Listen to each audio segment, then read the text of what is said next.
on my feet. There's some energetic thing that happens.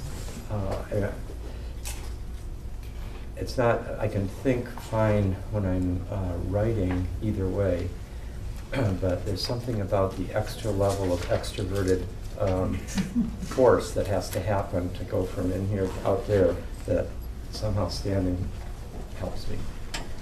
So, thank you, Artemis, for the invitation and for the good topic that you asked me to talk about. And thank you for welcoming me here, all of you. Many of you, of course, I know well from my our classes together, but others are new to me here. So, rigor in astrology, such an important topic.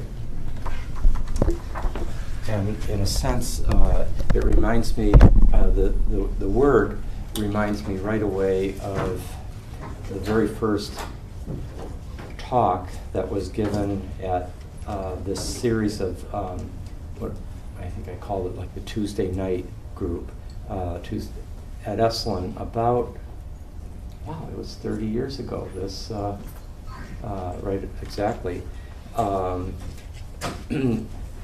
There were a number of people who were pretty, intellectually creative and cutting edge, and who were living at Esalen at the time. And I asked Gregory Bateson, who was there during the last 2 years of his life, living up at Fritz Perl's house, if he would give the opening talk of what I conceive to be every Tuesday night a gathering of this group talking about any topic that we found of interest. And he embraced the opportunity. We did it for quite a while, but that opening night, his suggestion for the title was Rigor and Imagination, which brings us right to the part of the specific challenge that astrology presents to us, because rigor and imagination is precisely, you need to basically have equal access to, equal developed competencies in each of those directions. And I totally agree with Artemis's starting point about we are, the astrological calling or discipline or perspective, tradition, it's so Uranian. And it's also a very Neptunian tradition. It's a Neptunian perspective. It draws on the human capacity for the imaginative, intuitive, archetypal discernment, a capacity to basically, and what it comes down to, why astrology is so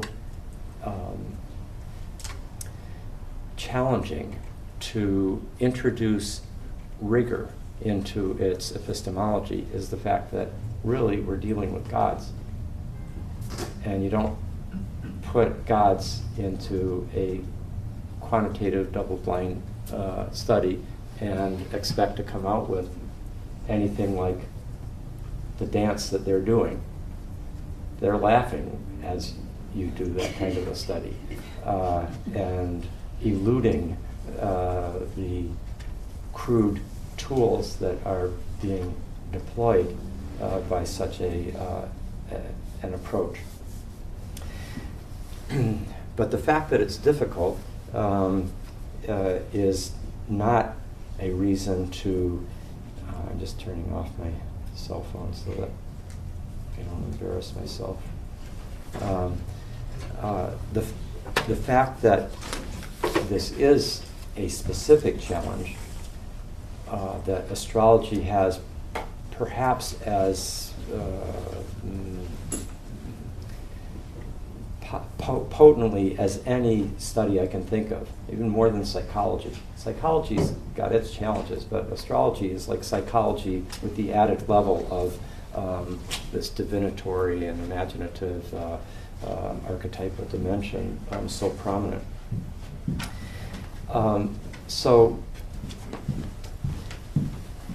despite the fact that it's challenging, it's a very, very important task to address the issue of rigor. One, it's important for the future of the field because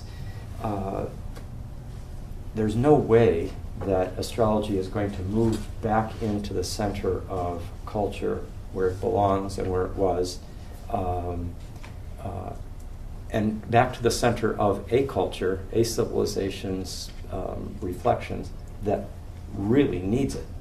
The level of that was actually the impetus that really pushed me right after 9/11 to I wrote out the lecture that I gave on the Saturn-Pluto cycle that like the day after it happened for the class that should have met on September 11th, and it was as a result of writing that out that it then got spread around the internet, and editors read it and publishers read it in New York, and then they contacted me or my literary agent who had done Passion of the Western Mind for me as an agent.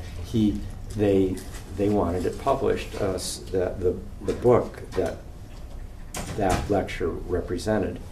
And I know that the reason that something clicked in me right at the time of September 11th is that I felt that this was a perspective that was so crucial for the collective psyche to have available to among other things, illuminate its shadow, which the Saturn-Pluto cycle has a tendency to constellate in the classic Jungian sense on a collective level.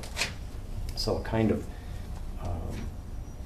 gravitas came into the task. It wasn't just a matter of writing a book for increased psychological awareness for individuals. There's also a level of just what Jung says in that sentence that I quote from a letter of his, where he says, we have not yet understood that the discovery of the unconscious represents a great spiritual task that must be accomplished if our civilization is to survive.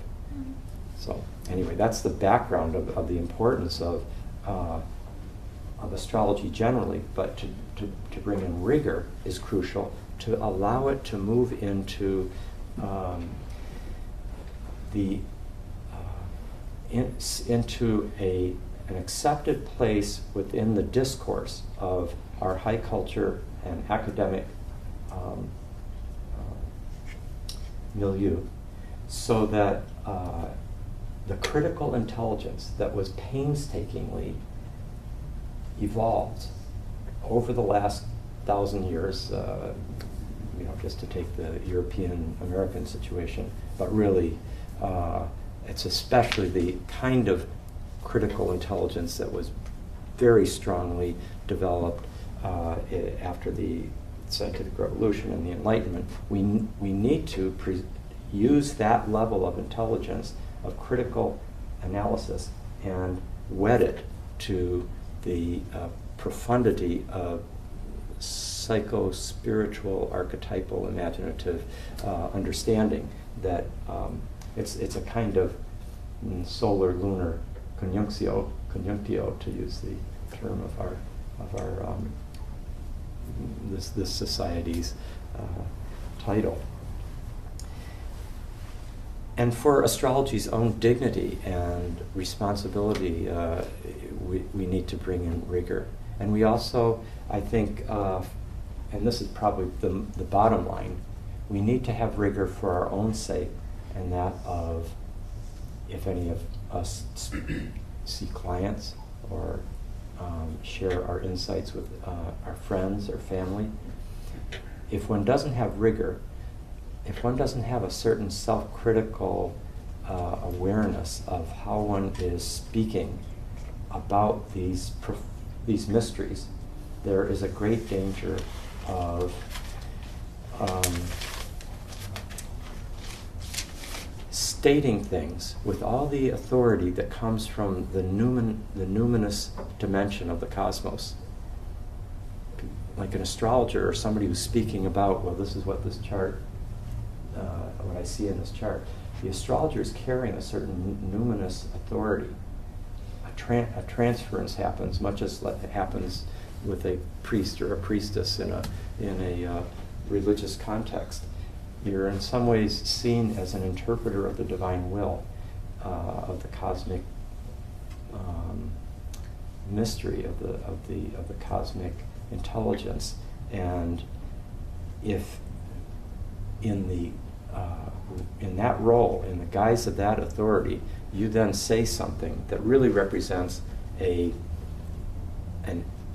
ad hoc assumption that you somehow unthinkingly picked up or inherited along the way, or just came up with oneself, but on an inadequate basis, and then make a concrete prediction out of that assumption, that shapes the life of the person that you talk to, or it shapes your own life if you're reading your own transits or natal chart or relationship through the lens of this, through the distorting lens of this assumption. So, for one's own sake, one needs to have adequate rigor in the astrological act. In a sense, this comes down to a point that we'll be developing more in the course of our time here this evening, and that is, it's the very nature of the underlying astrological principles that we're working with, the principles of meaning. It's essential to those principles of meaning that they are multivalent. That is, that they have multiple ways of concretely expressing themselves while remaining true to their essence, to their dynamic, spiritual, creative, potential essence. And it's precisely that archetypal multivalence that gives human autonomy its purchase.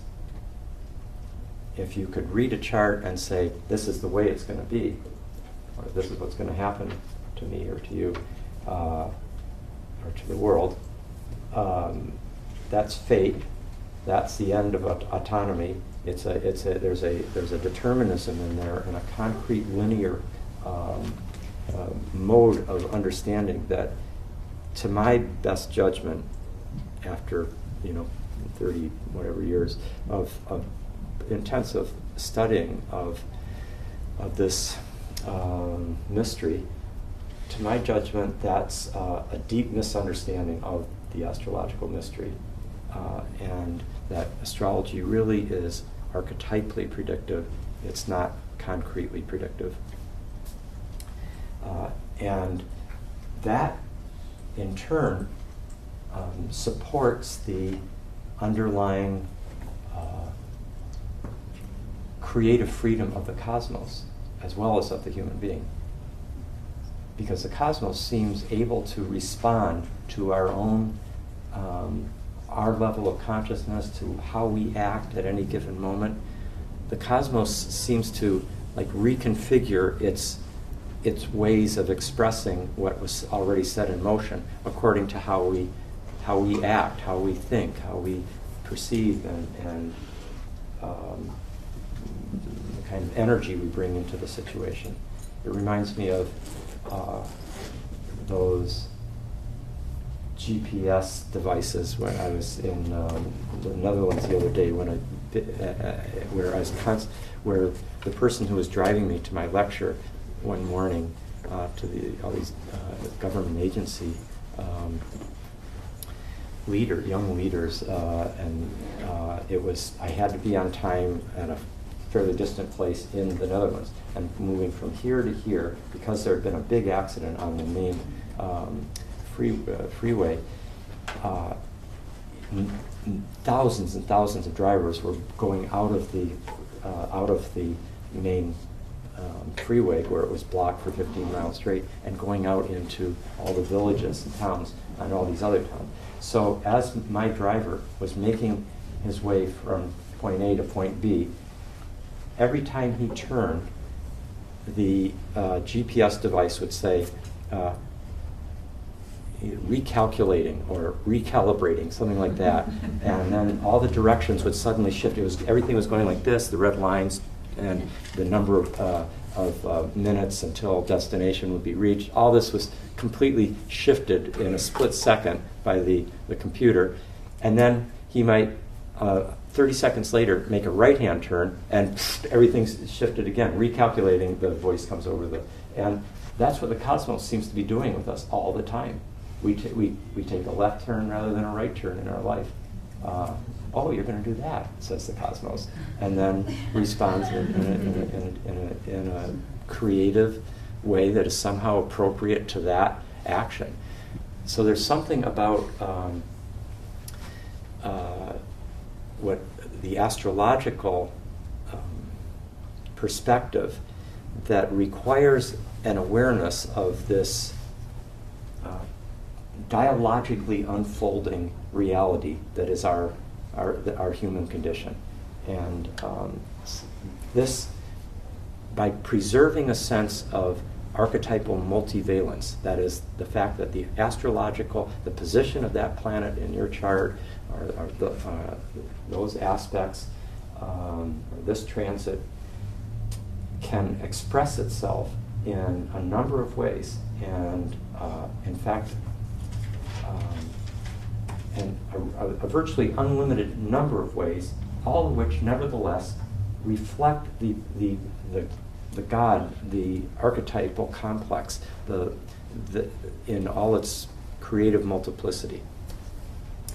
And so if we're adequately aware of this, it gives us simultaneously a sense for which way the wind's blowing, or which ways the winds are blowing, a greater sort of capacity to respond intelligently to what's happening, but at the same time it preserves the creative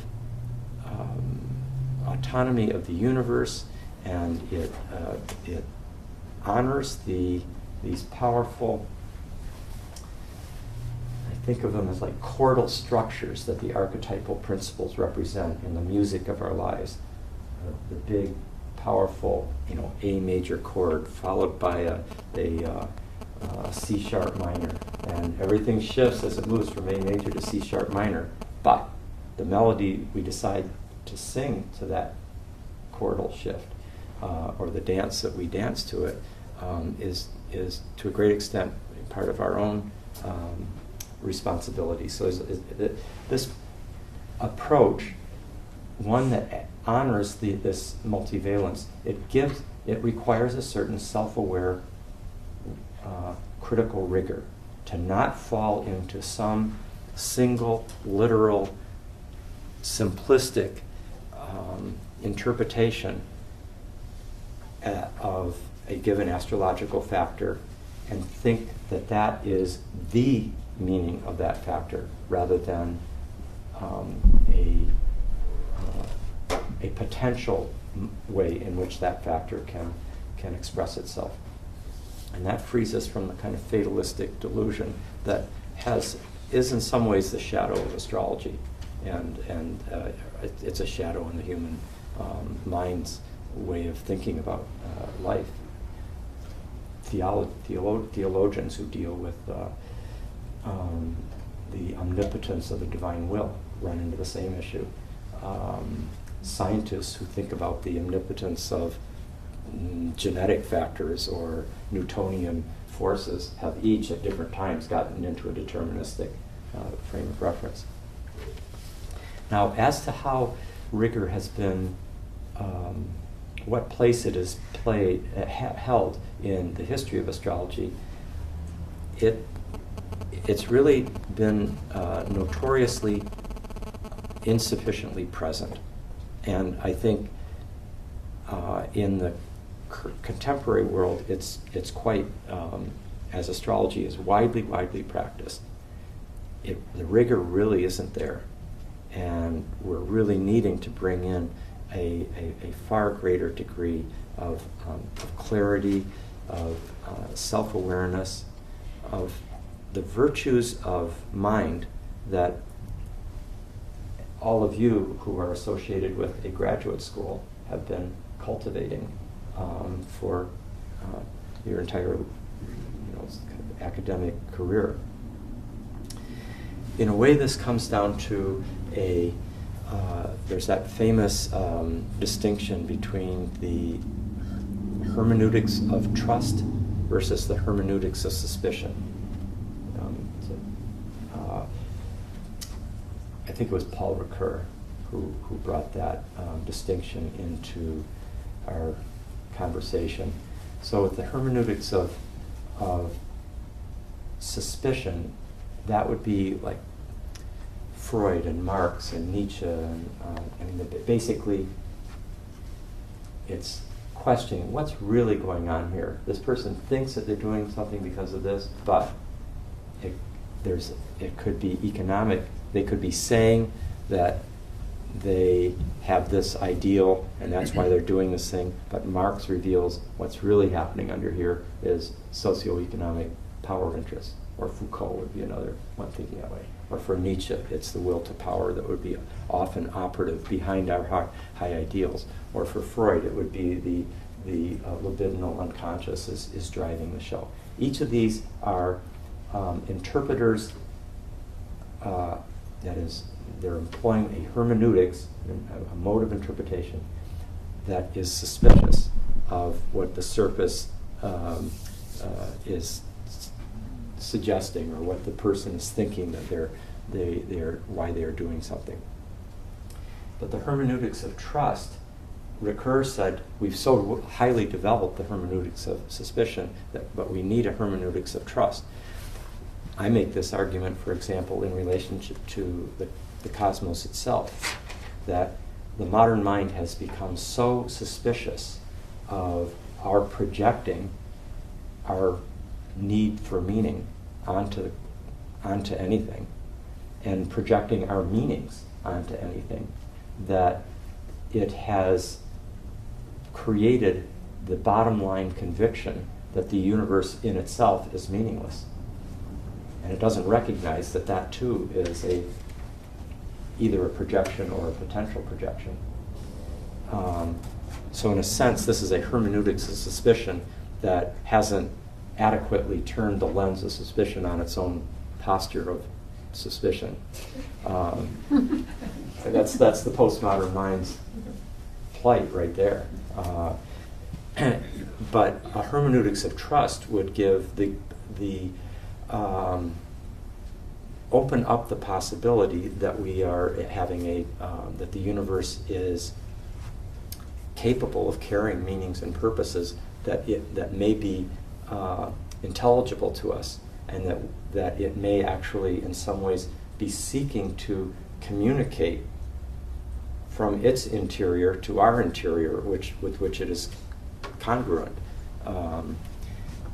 That takes an act of trust that we live in a meaningful cosmos, and that the depths of the human being are coherent with the depths of the cosmos.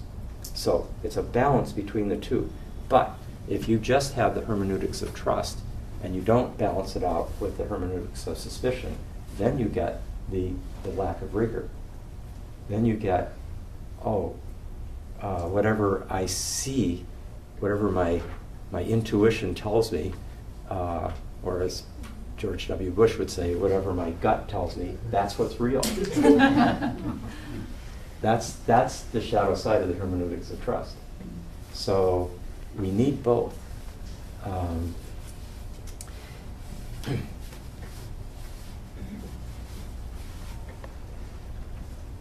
One more point about the difficulty of the task, and then let's go right into the task and the strategies for practical strategies for deploying an authentically, fruitfully rigorous approach to astrology.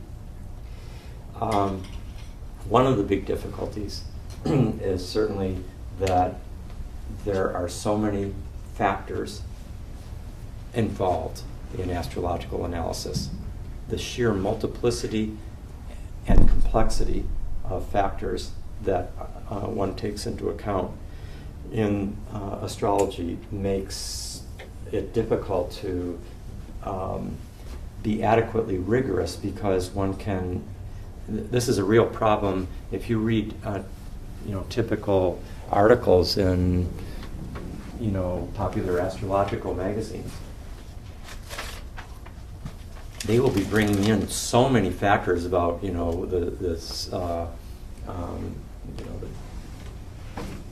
midpoint of Juno and the vertex,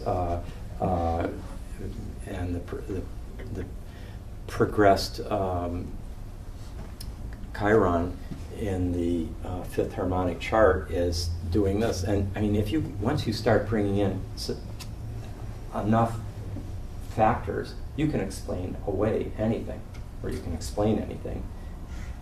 And so the only way one can be adequately rigorous is if you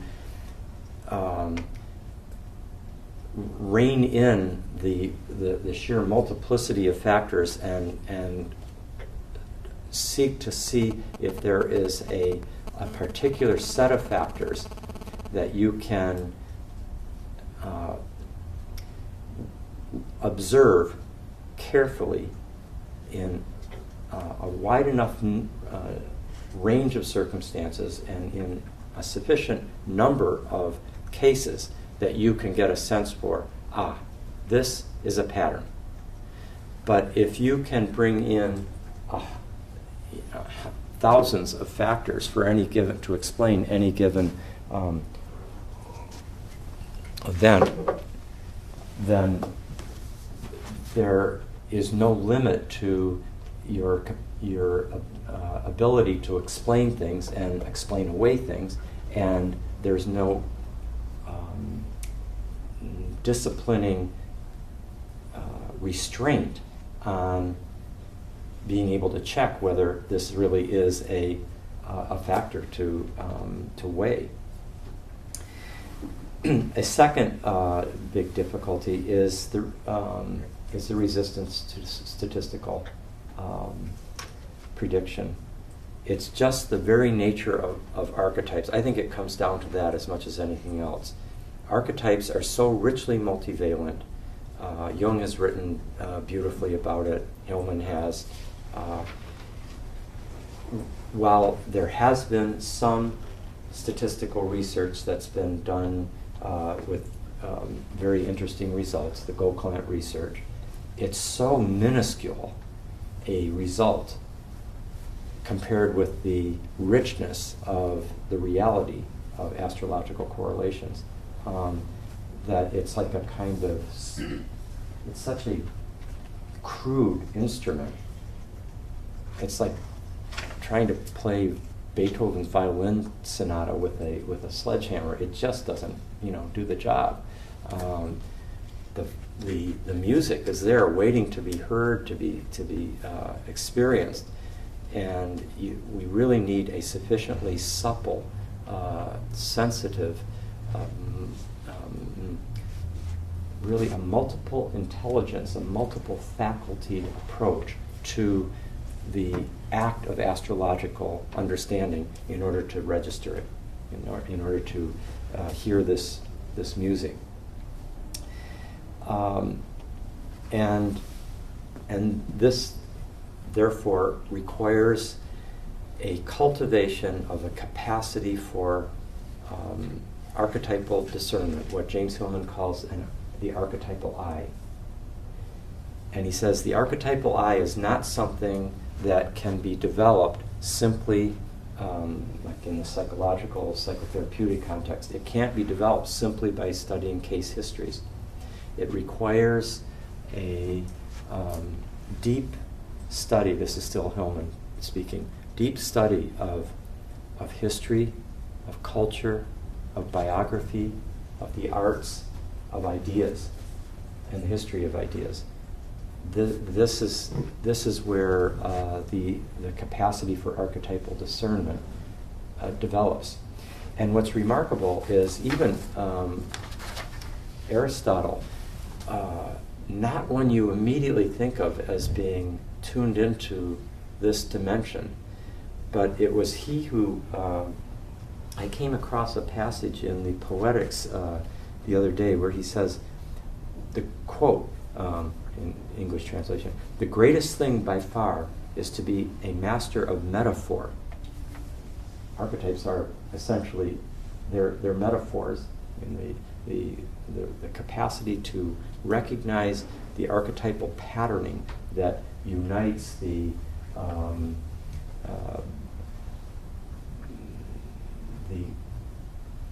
contraction of a birth contraction with the hard labor of bringing forth a play where everybody's pulling together and working hard to get that initial performance all born.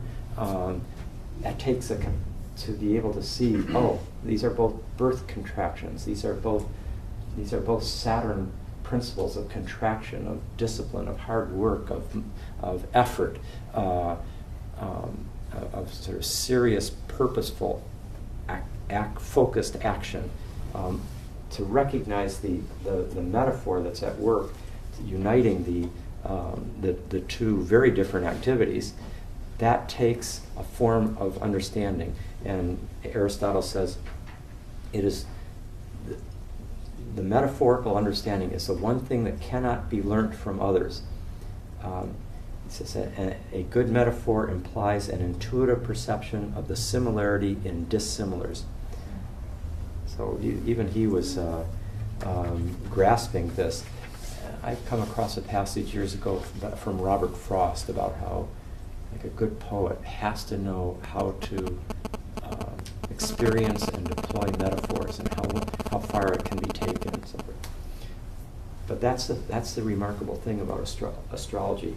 Of all the sciences, it's the one that is also totally an art. It's an art and a science. It requires the mathematical precision of the scientist and the archetypal, imaginative, metaphoric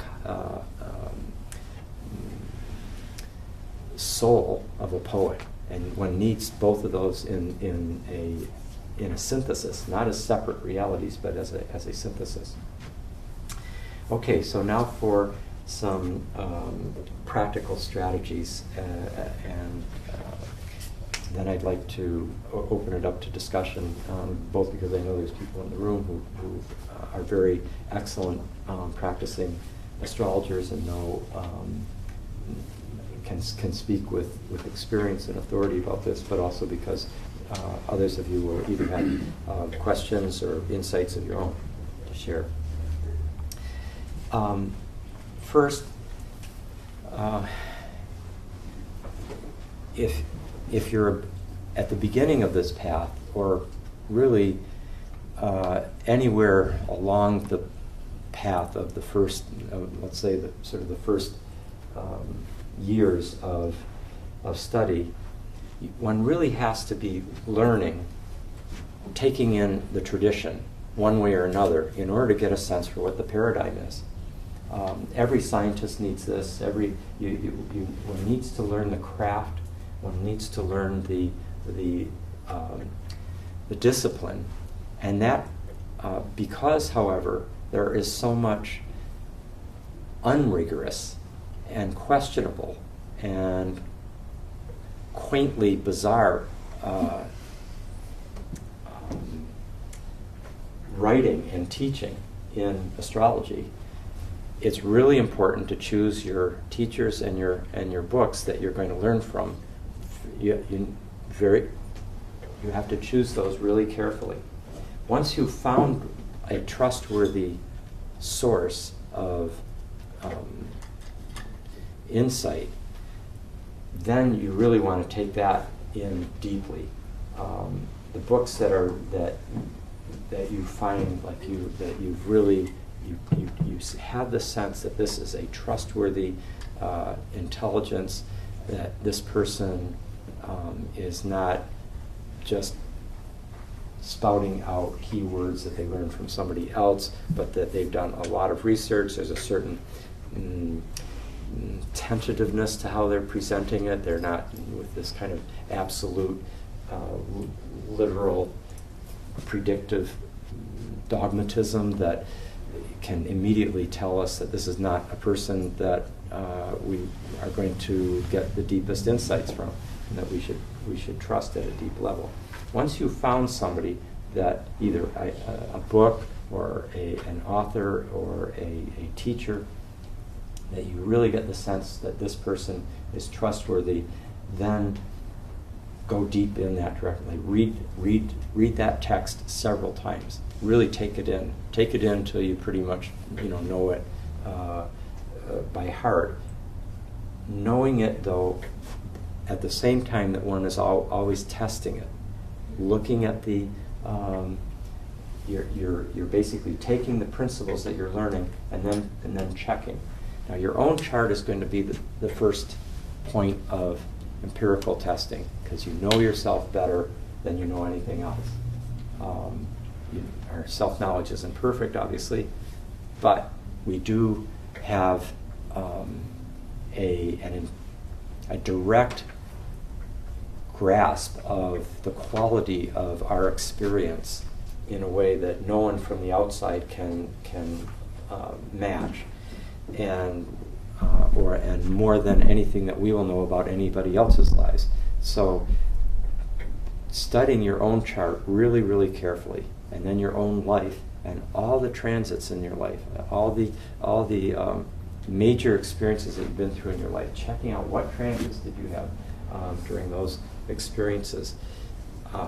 That's the initial point of building a solid foundation. Then branching out to study those that you know well, you know their lives well, and then going into famous individuals that you have a knowledge of. So you're constantly testing the authority and the pronouncements and the principles that you're learning from these trustworthy sources, and you have to simultaneously take them in a trusting way sufficiently to be able to check out the using them as the lens. You have to trust the telescope enough to put it up and look, but at the same time, one needs to be never just taking things for granted, and because it can obscure our perception. Thomas Kuhn, the author of The Structure of Scientific Revolutions, makes this point very clearly when he talks about how for science to progress, you need to have an accepted structure of assumptions and practices that have been tested and shared and taught in an education that, he says, in some ways is like dogmatic theology. And that sets up a productive, he calls that normal science. And that normal science requires a paradigm to work. And we need to have taken in the tradition. We need to have taken in the paradigm to be able to do anything at all.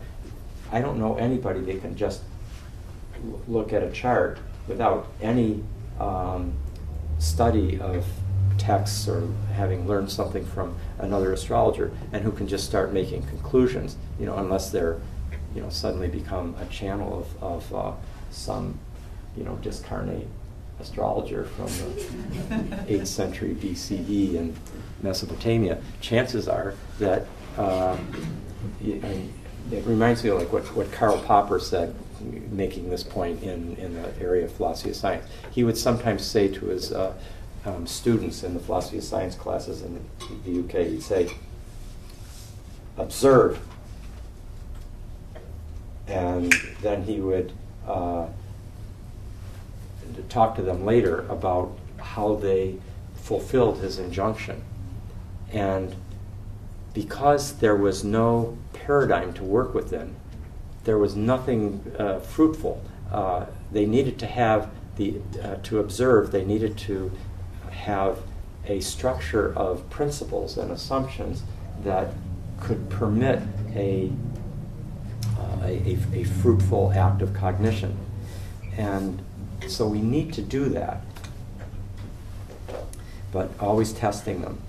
And here's the important point: is not just in one case, and not just on two, but many, many, many.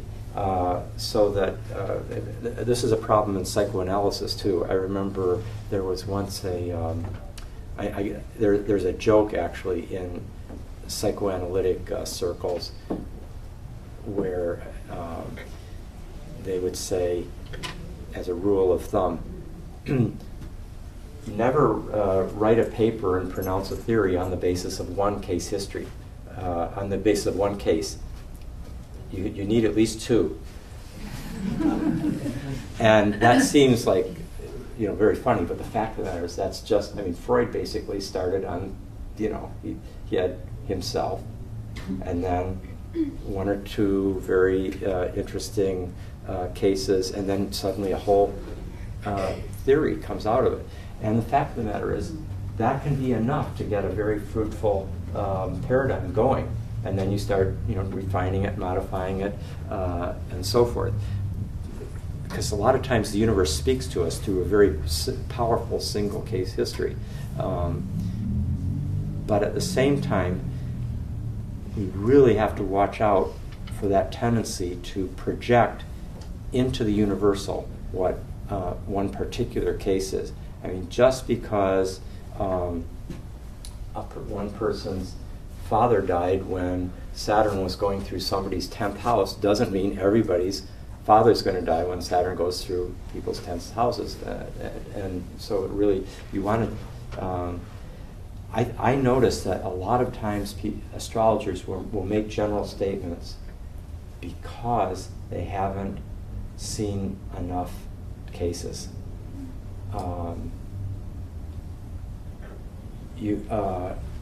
I'll give an example. A woman came up to me in 1992, a very touching and moving example, at the Archetypal Psychology Festival in Notre Dame. And she knew that I knew astrology, and she told me that an astrologer had told her that she could never have, or should never have children because she had a particular position, Pluto, in a particular house. And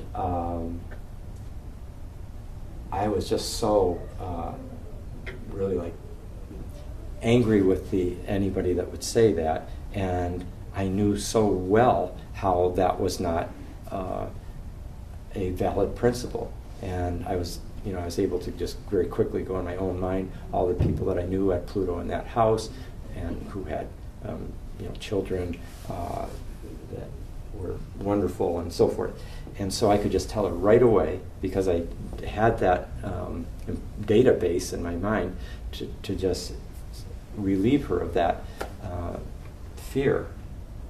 Now her problem was that she didn't know enough astrology, so she only had one history to deal with, one case, and she'd been told this, and so she was in this state of wounded frozenness. And the person who gave that rule to her, they could have done nothing more than having, this is, Pluto is the destroyer, and this house is the house of children, or something like that. And they put them together, and it's like, you bet. Honestly, astrologers make those kinds of blanket statements, and it's incredibly destructive, and it's incredibly not rigorous. There has to be. This is why I really think the modern modern civilization had to reject astrology. It had to, in order to emancipate itself from this background of a fatalistic determinism that was the shadow. It wasn't the whole of astrology, ancient and medieval astrology, but it was the continuing shadow of it, and it was real, and it's still there. in how astrologers, some astrologers, pursue their practice, and this was a case of it right there. I think it's for those of you who have gotten to the point where you are writing about astrology or you're teaching it, and you want to say that this is, like, here is a principle. This is something I have observed. This is a correlation that is a significant correlation that is worth being aware of as a consistent patterning. And when you get to that place, then first of all, it's really important when you're, like, if you're giving a reading or you're asked about, well, what does this mean? It's important to say, okay, this is what I have observed. I can say this with confidence. Or to say, I'm not as familiar with that particular issue or correlation that is widely regarded in the textbooks. I have read it in the text. This is what the tradition says, or this is what the conventional astrological belief is. I don't have that empirical experience myself to say that. That's important to say. It gives the person hearing, or if you're writing, the reader, a sense for what's coming from your own authority and what is coming from from the tradition or from conventional beliefs that you either haven't studied enough to make a judgment about yourself, basically that you're not claiming that this is your conviction. That's very helpful for people to hear that. And this brings up, I think, one of the crucial things when you're giving readings, if for those of you who do give readings here, I think it's really important to say to the person that you're talking to, it might be a friend or a family member, or it might be a professional client, say how you are deriving that conclusion. Just say, okay, do you see how you've got this Mars-Mercury conjunction in your natal chart? Now, Mars has to do with energetic force and a certain ardent act of will that tends to want to propel out of a person. And Mercury has to do with the mind and thinking and communication. And people who have Mars-Mercury conjunctions, and then one might say, like, you know how you have mentioned that you have a tendency to get into arguments, or do you know how while you've been speaking with me today, that you tend to speak with a certain rapidity and a certain force? Well, that's your Mars-Mercury conjunction. So what you've done, you're basically opening up their chart to them so that they become their own priest or priestess of the encounter with the meanings, rather than for you to just say, okay, here's what I see. And then you just tell the conclusions, but you don't tell them how you're deriving them. That keeps the gods behind the veil and makes you the opaque authority. It's kind of like the difference between, in the old days when the priest looked away from the congregation and did their own ritual over here, and compared with having it more as a shared participation in the ritual.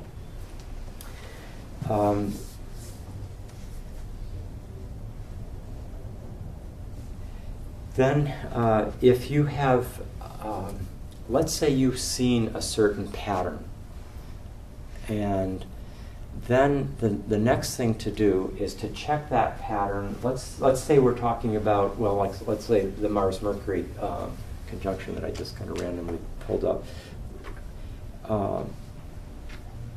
I could say that the reason I am drawing those conclusions is based on simultaneously we have a whole long tradition of understanding Mars representing this particular archetypal principle, the warrior archetype, the energetic force, the physical assertiveness and willful aggressiveness or anger, courage, irritation, all those things that go with Mars. It's a whole long tradition in which thousands of people have contributed to it, and there's a certain coherence to it. And then Mercury has its whole tradition. So on the one hand, this correlation is being grounded in a whole tradition of symbolization that has a certain sustained coherence. But then I look at each time I see Mars and Mercury come into alignment, I look at it in people's charts, like famous people's charts. I see that, for example, people who tend to be very good debaters, like Nietzsche, or like both of the great presidential debaters who started the debates on television in the last century, John Kennedy and Richard Nixon. They both had Mars-Mercury conjunctions. Or then I'll look at, or the famous philosophical debate that happened between Wittgenstein and Popper, both of them with Mars-Mercury conjunctions. Or then you look at the dates of famous debates and see that Mars and Mercury were conjunct in the sky at the time that famous debates happened, like the famous debate between T.H. Huxley and Samuel Wilberforce. And then you look at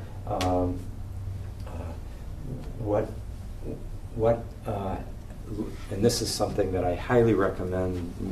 We're doing, many of you are already in my class that's going on this term that does this, which is you keep careful journals of your own transits week after week, year after year, so that you can look back every time you had Mars conjoining your Mercury in the last 6 years or whatever. You can see, oh, look at the things that happened to me then, and what kinds of experiences did I have, what kind of impulses did I experience, and so forth. And then I'm testing it in multiple categories of evidence.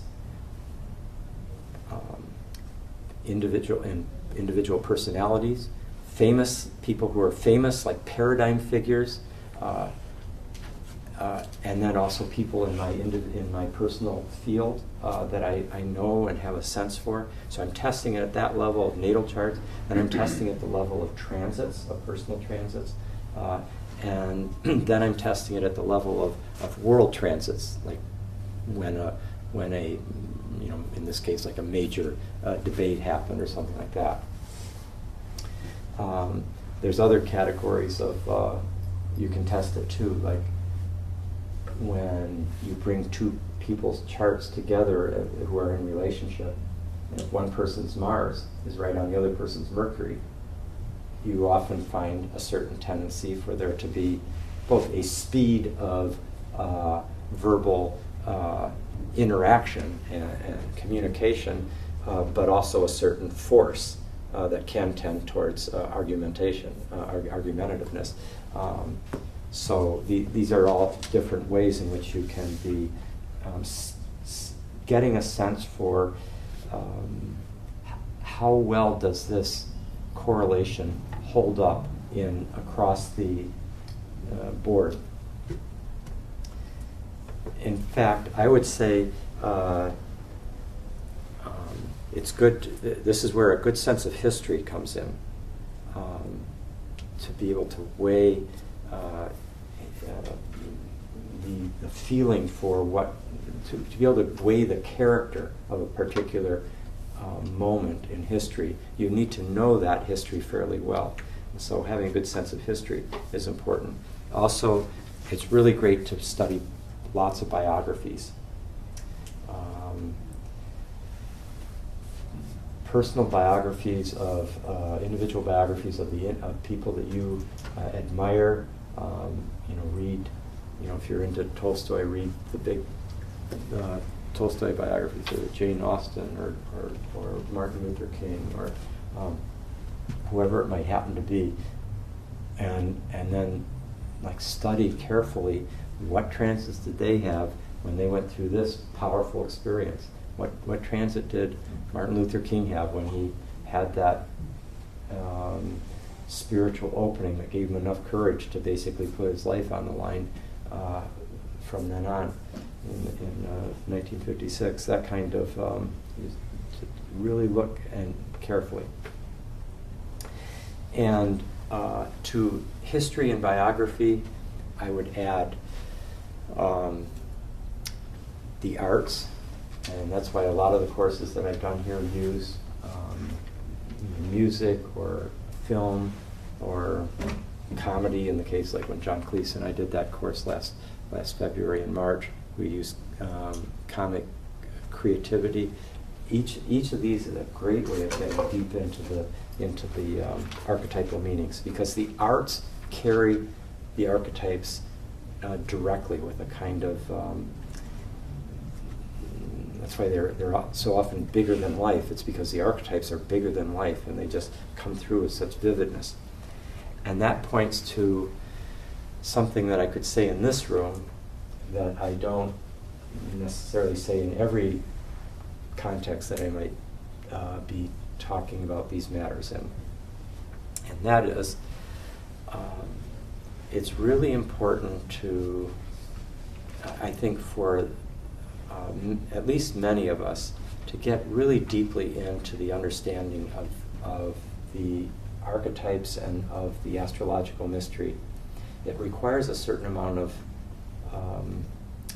experience of non-ordinary states of consciousness and deep self-exploration, which could be done with sacred medicine rituals, ayahuasca, LSD.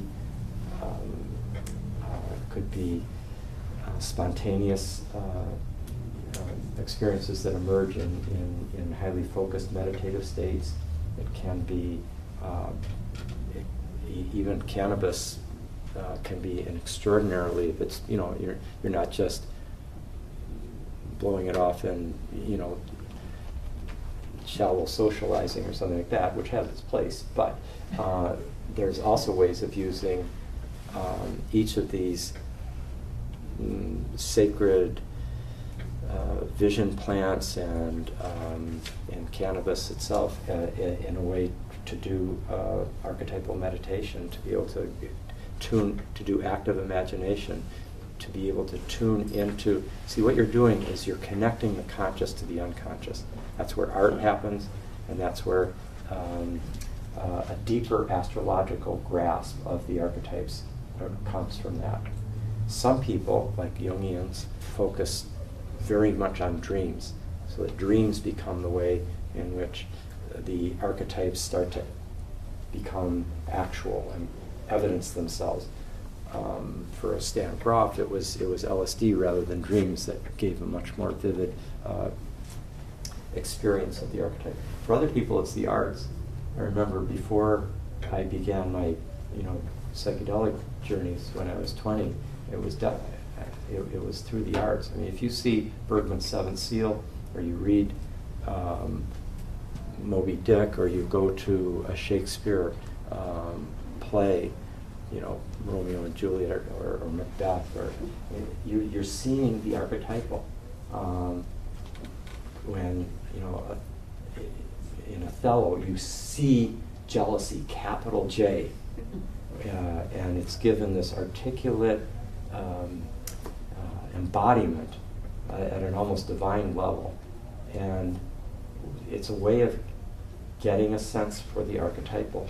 When you see Macbeth, you see ambition, murderous, overpowering ambition, or love in Romeo and Juliet, or whatever would be the case. So there's something about the arts that really carries the archetypal with special directness. And non-ordinary states of consciousness do this in another way, as I sometimes use the metaphor. It's like putting a lightning rod up to the heavens and drawing in the archetypal dimension, and which can shatter the normal egoic control over the veil that happens over reality that keeps things not so intense. But you have to do it in a careful way, disciplined way, safe context, and so forth. I mentioned the importance of studying famous paradigm cases. For example, there's a lot to be said. There's a couple of chairs right here.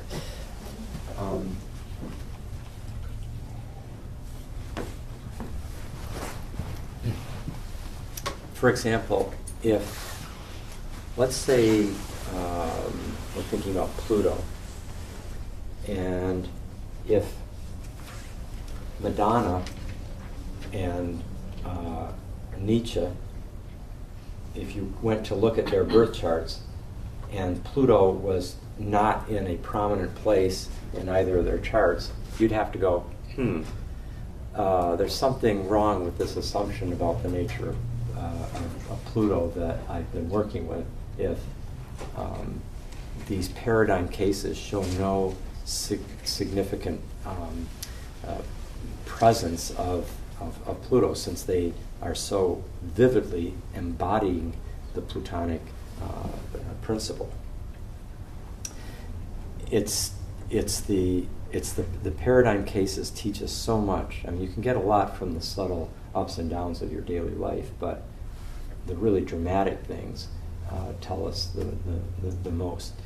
I mean, if Uranus was not in some major alignment during the 1960s or during the French Revolution, then Uranus can't mean what we are taught that it means. So this is, and conversely though, when you do have a whole tradition of meaning that Uranus means rebellion and the impulse for freedom and the drive for change and creativity and exciting experience and innovation and so forth.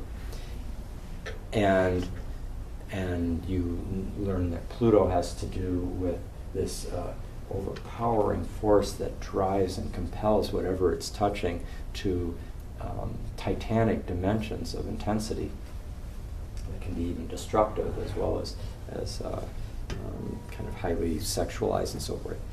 And then you see that the 1960s had a Uranus-Pluto conjunction in which those two principles were conjoined.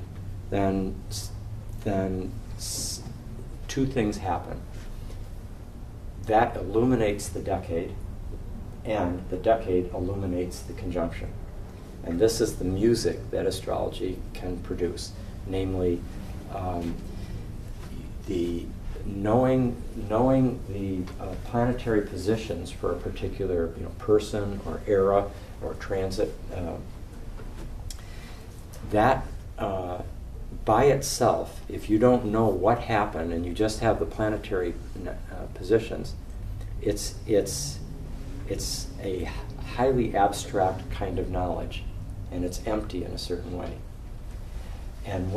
But when you bring together the concrete experience, the actual historical event or the actual biographical experience, and you bring that together with the knowledge of the planetary positions, then the concrete events illuminates how you see, that's how that Uranus-Pluto conjunction can work. And at the same time, knowing that conjunction was happening, it shines a light on the event or the experience. It's very much like Kant's point about the concept without the percept is empty, but the percept without the concept is blind. The concept is the archetype, the astrological, the planetary positions. the percept is the concrete event. If you just have the concrete event, but you don't have the astrological pattern that it is embodying, that it fits into, and so forth, then in some sense the event, one is you're blind to the gods that were at work in it. If you just have the astrological information and you don't have what actually happened, or it hasn't happened yet, then that information is in a certain way empty. It hasn't been filled with the well, in quantum physics we would say that the wave function, the probability wave function, has not yet collapsed into a point, into a particle, into the concrete. So the music happens when you bring the two together. And this is why I think by far the most interesting readings are when you're working with somebody who is not testing you to find out whether you can predict what they're like without knowing anything about them. And you can do that, but it's a fairly limited kind of, and that's only helpful for somebody to get over the hump of thinking that there could be any worth to astrology at all. But what's incredibly more fruitful and profound is to have a participatory engagement between you and the person that you're speaking with, so that the two of you explore, using this lens, the reality of their life. And the more that they share with you, the more deep and profound can be the illumination that astrology provides.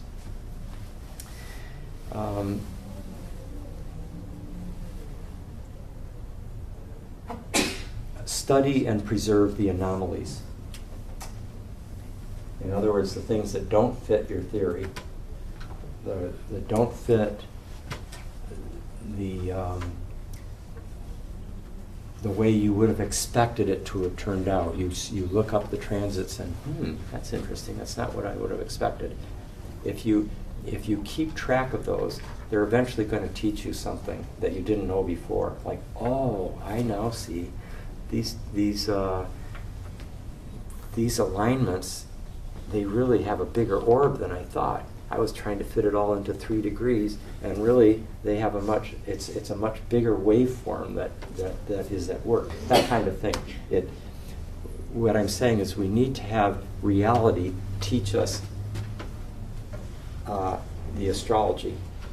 Don't impose the astrology onto the reality, but instead have that recursive feedback loop, so that what the actual teaches us how the gods work, rather than vice versa. Test the theory in the light of the data, and then examine. At the same time, you're examining the data in light of the theory, because you need the theory to be able to even configure the data. And then perhaps one of the most crucial things is to, I'll just say about 5 more minutes and then open things up, is to watch for projection. This is where inner psychological work on oneself and inner awareness, self-awareness, self-critical awareness is crucial in pursuing the study of astrology, the practice of it, and the practice of astrological counseling. Because let's take the case of synchronicities. A person who is in an inflated narcissistic state, where they also have a profound need to live not only in a universe of meaning, that is a meaning embedded world rather than a random meaningless one. They not only have that need, they also have the need to have the meaning very much focused on them. They're going to be highly prone towards seeing synchronicities left and right all over the place. And you see it very often when a person is in a manic state, and they're unrealistically interpreting things all over the place as if they were focused on, as if the universe just had them in mind for why this happened. But that doesn't mean that synchronicities don't happen that are quite meaningfully focused on a person. But to discern which is which requires self-awareness, so that in a sense you're having an I-thou relationship with the world, rather than an I-it relationship where the world becomes a target of your projection, a target of your need to be living in a world whose meaning is just focused on you in an inflated or narcissistic way. So it's the same thing with astrology, which is, as Jung suggested, the possibility is synchronicity on a cosmic scale, on a vast systematic scale. We need to have a sufficient self-awareness to recognize when we might be projecting our needs for meaning or our inherited assumptions that we may have taken in from an inadequate study of astrology, and then we're projecting it onto the data. This is also relevant for when you're looking at your own transits. As a practiced astrologer, it's very, very easy to interpret the transits according to the archetypal complex you're dominated by at that moment. Mm-hmm. When, for example, if you're under the influence of a hard Saturn transit, it's very easy to have for you to basically project out into the future the state that you're in.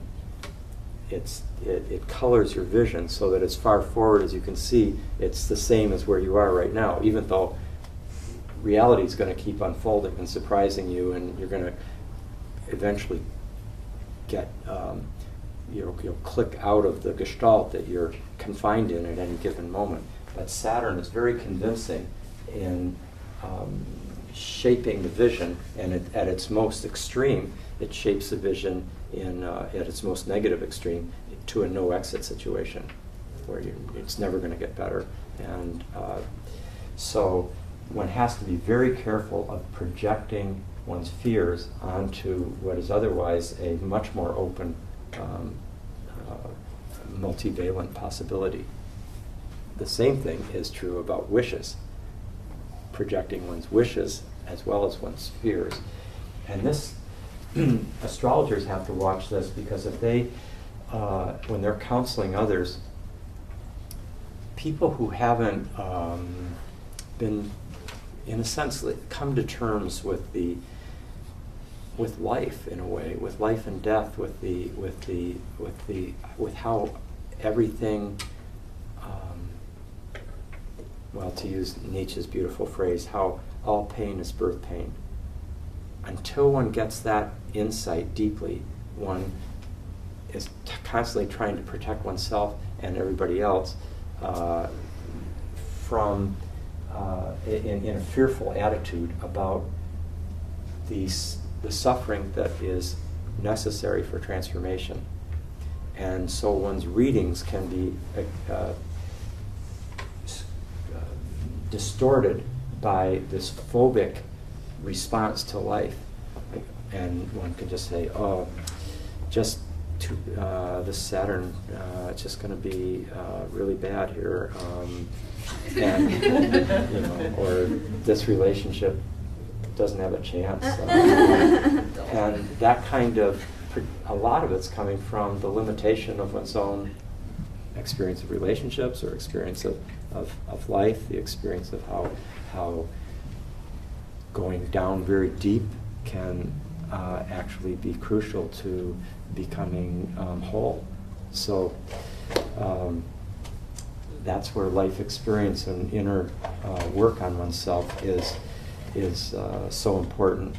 And that fearful attitude translates also into one of the main ways astrology can be abused, and that is the attempt to micromanage life and control it rather than participate in it. Because the controlling, fearful ego can appropriate anything to serve its manipulative hunger. And astrology provides the vulnerable ego with fantastic ammunition to attempt a micromanaging, obsessive-compulsive attitude towards life. So this is a responsibility, in a sense. It's another form of rigor that is required, a kind of psychological self-awareness to restrain that part of the hyper-vigilant ego that is seeking to control life rather than participate in it.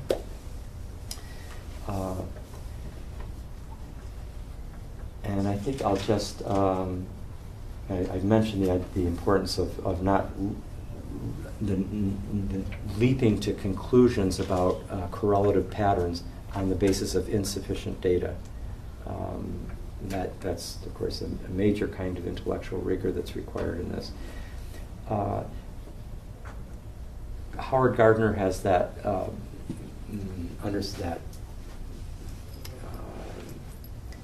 book about and teaching about multiple intelligences, and astrology really requires multiple intelligences.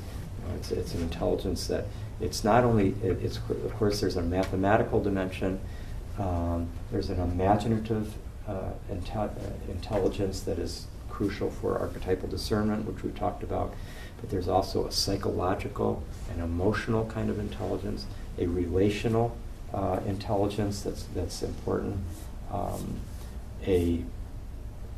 I heard the pilot the other day who landed that flight in the Hudson River, Sully Sullenberger, and he was being interviewed by Michael Krasny the other day on Forum, and he talked about the need for situational awareness. He said that's the crucial thing that a pilot needs, is situational awareness. It's basically being aware of everything in a given field that is relevant to skillful action. And that's what an astrologer needs, is a kind of situational awareness for judging astrologically a particular phenomenon.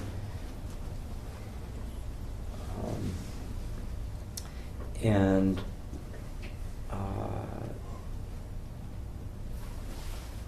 patience, not being willing to basically live in a state of uncertainty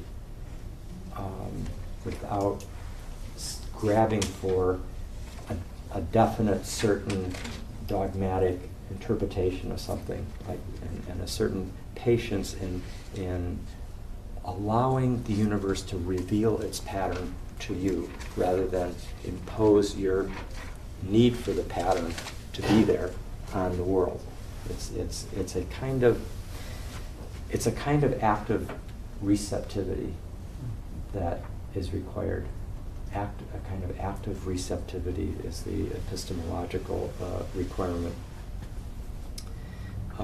In all these ways, the situational awareness, the multiple intelligences, it reminds me of basically, for those of you who used to enjoy or still do, Sherlock Holmes's the Sherlock Holmes stories that Arthur Conan Doyle wrote. It requires more of the Sherlock Holmes kind of approach rather than the Scotland Yard kind of approach.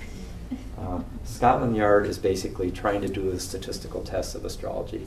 Meanwhile, Sherlock Holmes has run circles all around the Scotland Yard and has already identified, what's going on, and because he's drawing on multiple intelligences and has a capacity to go to the heart of the matter using his archetypal discernment. Okay, so those are a few fence posts for discussing the issue of rigor in astrology. And I wonder, would you like to take should we take a 5-minute break or something like that, or should we go right into discussion? I'm totally cool with having a little break. All right. Why don't we take a 5-minute break and then